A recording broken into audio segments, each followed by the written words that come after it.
We're all friends. We've been hanging out. So we're all gonna like, ladies and gentlemen. I had an intro, but I did. no, it's fine. Like intervention when the person just immediately agrees to go to rehab. I always feel bad for the people who wrote a really good letter. Because I'd be like, okay, but don't say it yet, because I do want you to hear all the things that I want you to say. Grievances. Well, in case you were wondering if you just wandered into the room and were like, what am I doing here? She is known as the prolific actress in American animation history, and you performed over 2,000 cartoon voices. Wow. Ladies and gentlemen, this is Grey DeLisle Griffin. Yeah.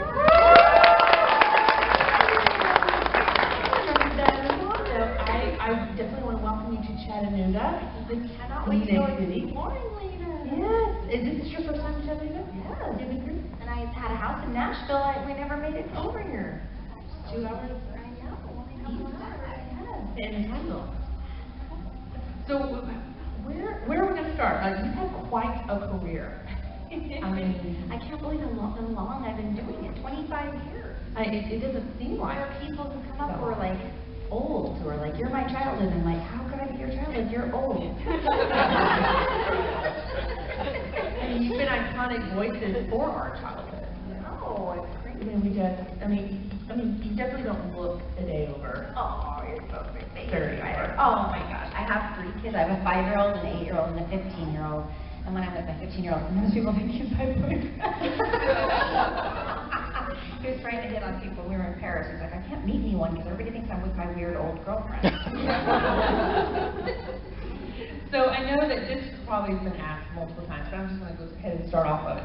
With all of your thousands of characters, which do you have it that has stuck with you throughout your career and you just love to voice that person? Well, I'm very grateful to Azula for bringing me here, and I get to meet so many. I don't think I'd be doing as many conventions if it wasn't for Azula. I am the best, Grey. Don't say anyone else is better than me. I won't. I'm not. And Daphne's like from Scooby-Doo, because it's just such a, just such a cool, iconic thing to be a part of, and I really love playing Moon Butterfly from Star vs. the Forces of Evil, too. That was really fun, and I got to lose my memory and all kinds of things, and I also played Jackie Lynn Thomas on that show, so that was kind of fun.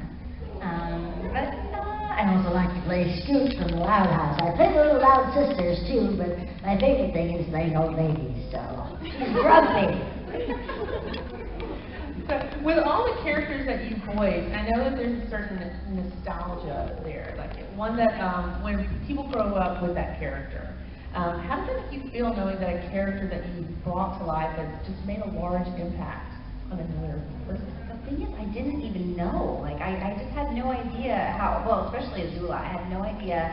I forgot I played Azula, because it was only maybe like 6 sessions, and voiceover, you do so many jobs per day, so you'll go do like 6 or 7 things per day, and one of them just happened to be this show called Avatar that I would go, and I was like, oh, she's mean, I love this script, this is a good script, and I loved the beach, when she had to flirt with I remember reading that script and going, oh, that's going to be fun to do tomorrow, I was like, she's so broken, she can't even flirt, I was like, Sharp outfit, Chan. Sharp enough to come to the hull of an Empire-class Fire Nation battleship, leaving thousands to drown at sea, because it's so sharp. Yeah. Do you come up with your own voices, or do you get directed from anybody? You usually get a photo, but I didn't get one with her. They actually modeled her to look like me. They came in and took photos of us and stuff, and so sometimes you're like, did anybody tell you kind of look like Azula? And I'm like, no, I'm too late, my hair. Cut my bangs. I looked like her in lockdown, so I was like, I'm cutting them. What am I going to do? I gotta no hairdresser. I told my hairdresser, your job is so safe as soon as this is over because I look like crap.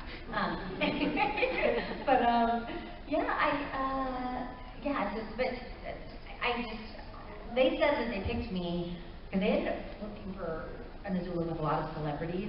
I auditioned for it, and then they went looking for all these celebrities, and then they kind of came back to me.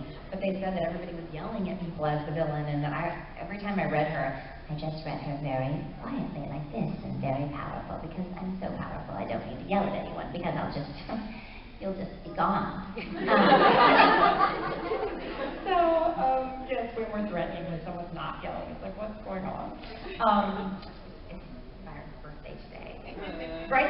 Right. Yes. Yes. Yeah. Birthday twins. Anyway.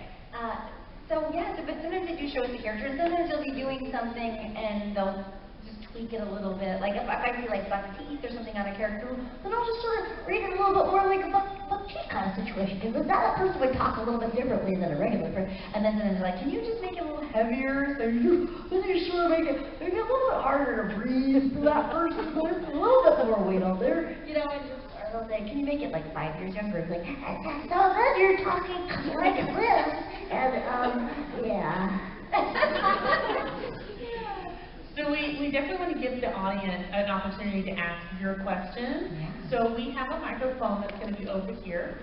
And if you would like to come, you can come and get it. He's already on his way over there.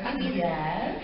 Or Scooby's not going to do anything. And you'll just want to come in a single file line. But while we're waiting for Sun to get over, I know that you not only in voice acting, you do a lot of other things. So I know one of the things is you just had a new album come out. With the Roughhousers. So tell us about that. Well, in lockdown, I have 3 children, and I was trying to homeschool all of them, and I was trying to teach them different music stuff. We were having like music class. I was keeping them interested by making up really funny songs for them. And then my friend was like, you should do a whole kids record with these funny songs. They're really funny. I have one called Sugar Booger about eating your booger. And I did one called Monkey Butt about somebody who needed to go take a bath. And but they're funny, and but they're actually really good music. Like, cause I hate kids records. I would listen to kids music and go, oh God, what parent would ever want to listen to this? This is awful. So I just did sort of like, it's sort of vintage sounding. It's like kind of Bo Diddley sounding, and some of it sounds like, you know, the Ramones, and sometimes it sounds like it's a lot of 60s kind of sounding. So anyway, and my partner's really great. He plays Elvis on Broadway, and he's got an amazing voice. And so it's kind of rockabilly kind of record, but it's got lots of really funny songs on it. It's the Roughhousers, and it's called Princess Mike. And we did a song called Princess Mike about sort of a non-binary babysitter type person that just comes and it just is really fun that watches the kids. It's fun. So it is available on Amazon and Spotify and iTunes and yeah. If you could follow me, oh my gosh, I should tell everybody to mention this. If you could follow me on Spotify, that would be amazing. Because I'm trying to get to 100,000 subscribers. Because if I do that, then I'll start to like really, you know. And I promise you, really good music is coming too. Like I have like 5 adult records that are in the can right now, and those are going to be. And you have an Amazon special. I have an Amazon comedy special. I do stand-up comedy, and that's already out. But that one's not kid friendly at all. It's a date night. Yes, very date night, very night. Yes, it's called My First Comedy Special. It's on, you can stream it on Amazon Prime. And I'm putting out a new comedy special in February of 2023. And it's going to be called Thruple. I'm doing it with, it's 3 of us that are doing, everybody's doing 10 minutes. It's just going to be a little half-hour comedy special. It's going to be on YouTube. Oh, nice.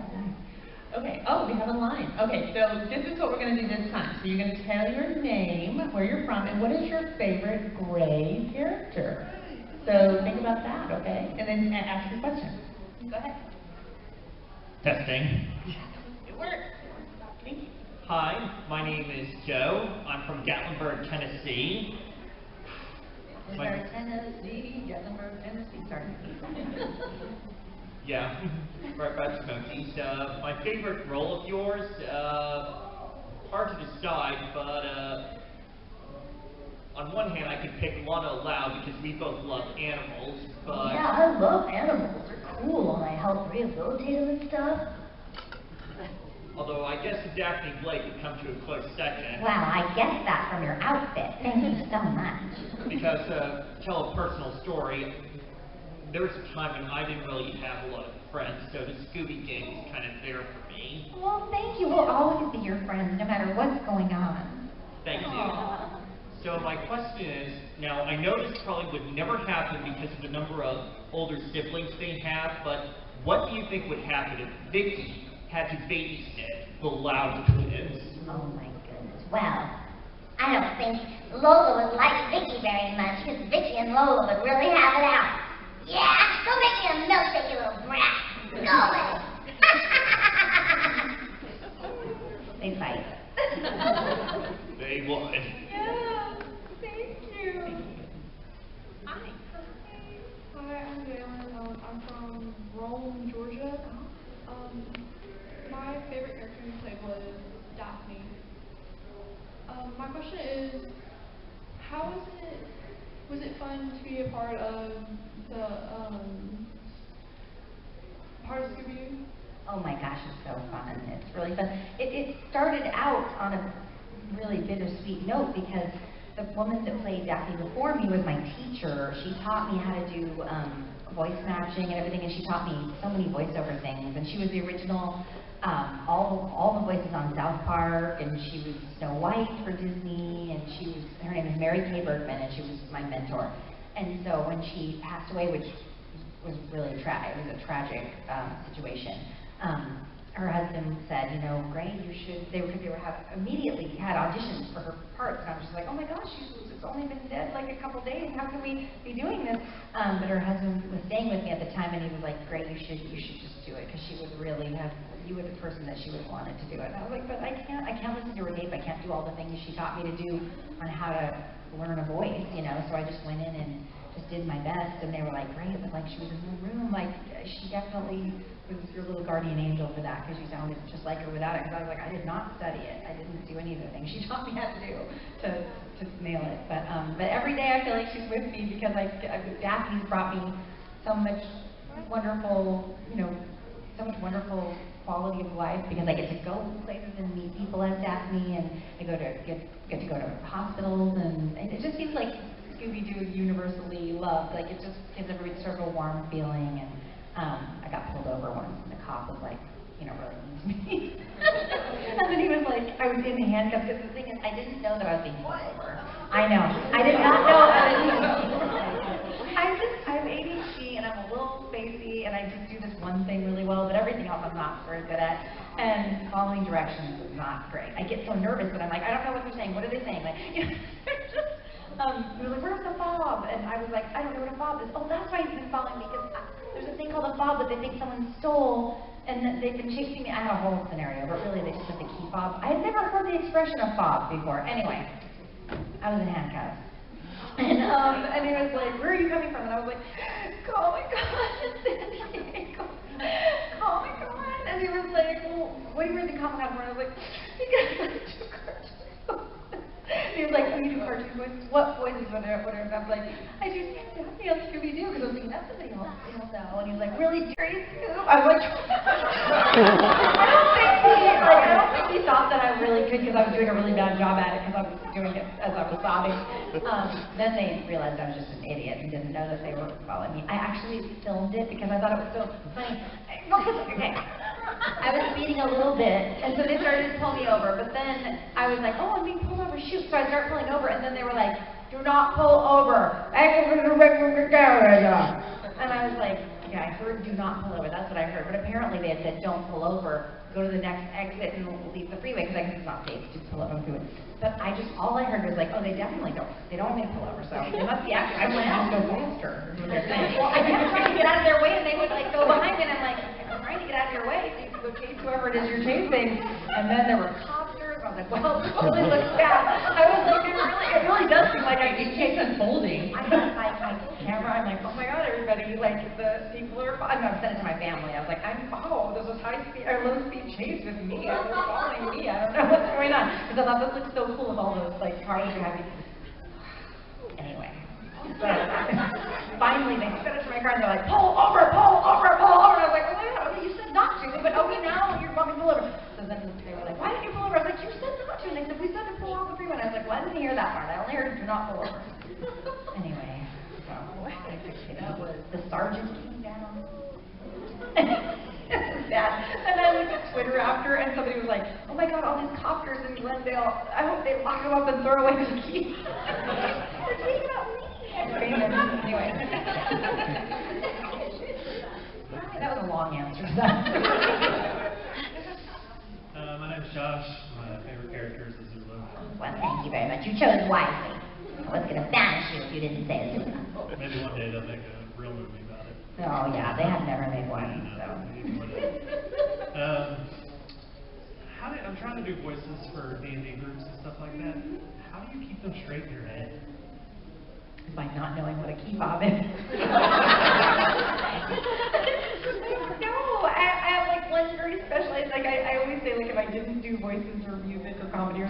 I don't think it's like living in a box because I don't know how to do anything else. Even at my little square, God bless the woman who's helping me, because I'm like, she's like, how many times do you do? I was like, one every weekend, and I don't know how to use that square thing. I just don't. I always depend on the kindness of someone smarter than me or more organized or more regular thinking. But yeah, I don't know. My brain has a special skill for keeping characters straight, but not for making any sense of the rest of life.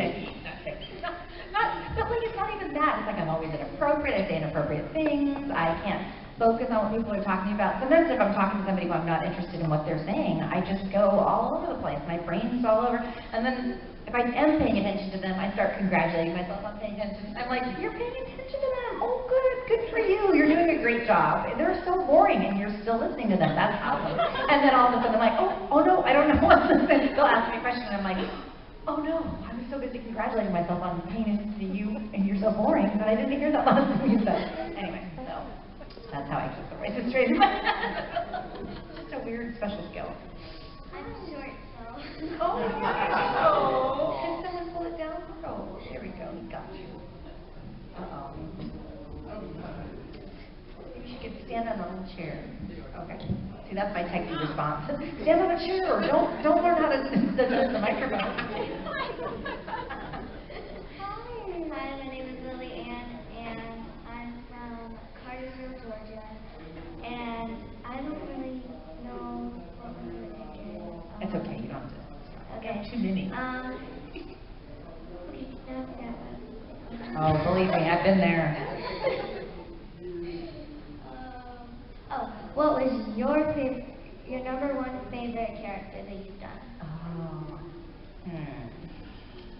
Well, of course, Zula and Daphne, but I also played Catwoman on the Arkham City games, and today I'm wearing my Catwoman jumpsuit, and when she's in denim, it just looks like a casual Friday.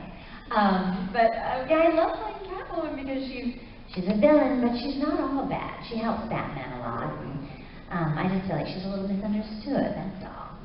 This place is dangerous. I like it. Happy birthday, dude. Thank you. Also, I found the avatar. Oh, I know, yes. So He was gonna shave his head, but she said no. Can I get the Fire Nation down? Yes, of course. So my question is, did you wish me a happy birthday? I think he's jealous. Well, of course. My advice to you is you gotta turn on the charm. You couldn't slap on his mind, throw in a damn, don't get to put a smile on your face. You can get anything by learning a special rule. I can't remember the words to that song. But we're making a Cuphead vinyl album, and I just finished adding some music for our album. I was like, what a good idea. When's that coming out? I don't know, but we just finished recording stuff on it, like maybe. Oh, it has to be turned in, they said, by November 1st, which is why they were freaking out. I was going to be traveling, and they're like, I got to get you here today. So it should be maybe for the holidays, if they can press it real quick. Well, my favorite character you've done was on Harvey Street Kids. Harvey Street Kids, which one? All of them. Oh, yeah, I did so many. I did the bow that sounded a lot like Mandy from the Grim Adventures of Billy and Mandy. And now you did that character, what's her name? Is it Portia? Lucretia. Lucretia, yeah. Portia was on a show called The Mighty Bee that was on Nickelodeon a long time ago. Yeah, I was Portia. She was like a jerk, and she was like really rich or whatever. I played Molly on that show too, but I can't remember. She was really cute, like a little. She kind of had like a voice. Anyway. Thank you. Happy birthday. Hello. We just took a photo together. We broke out of Arkham prison. Yes. But my name's Morel. My favorite character you've done is probably Azula, but Mandy's a close second and Catwoman's a close third. Aw, thank you very much.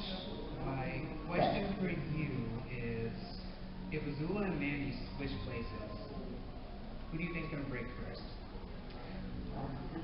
I don't think Azula could put up with that annoying Billy and his pie for more than 2 seconds. He'd be banished instantly. My favorite character is probably the goth kid from the Owl House. I don't know if they ever got into his, but the Masha. Yes, yes. Okay. She kind of talked like, you know, was sort of like vocal fry kind of thing, yeah. Yeah. So how did you get your, how did you break into voiceover? I did comedy, and then then that woman told me that I should do it, and I couldn't get an audition because it was like it's such a small world, and they were like, oh, you have to be in SAG, and I was like, but how do you get in SAG if you can't even get an audition? And some people were like, I finally got into SAG, but they were like, oh, just because I did extra work. I got SAG by doing a bunch of extra work, which is awful. I mean, it's so demoralizing. They treat you like cattle. They're like, hey, no, this is food for the real people. Your food is over there. It's so awful. But I did get SAG that way, and then I got an audition, and I finally got an audition for Disney that my agent was like, if you don't get this, I don't think they're ever going to see you again, because I've been trying to get you in there, and I did, I got the part. So it's called Penny Dreadful, which is, I know that's a show now, but this was a cartoon of Penny Dreadful that was a long time ago. Yeah. And then I got the Rugrats right after that, so that was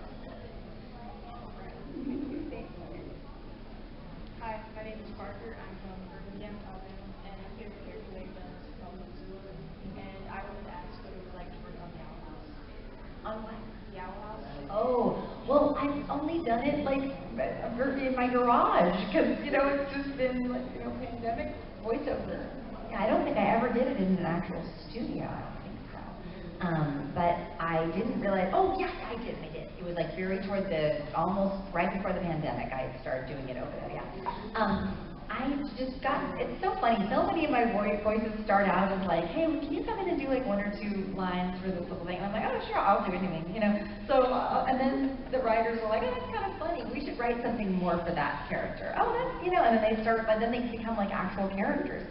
I did Spider-Man a long time ago, really long time ago, probably 10 years ago or 15 years ago.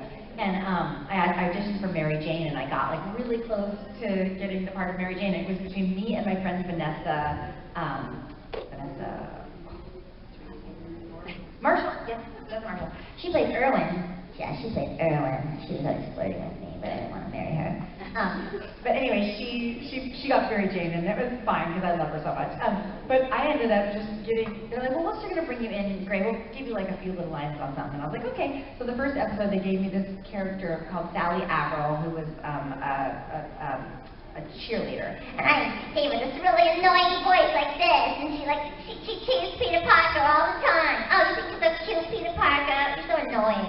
You know, anyway, and they just thought she was funny, so they started writing things for Sally Averill every episode. So at the end of it, Vanessa's like, so I thought that I was finally going to have like a big part like the end of the series. I finally beat you out on something, and you were in every episode of that series, and I think I was in like 3 episodes of the series. That's very strange. I was like, sorry, I like to choose the scenery. Anyway, so.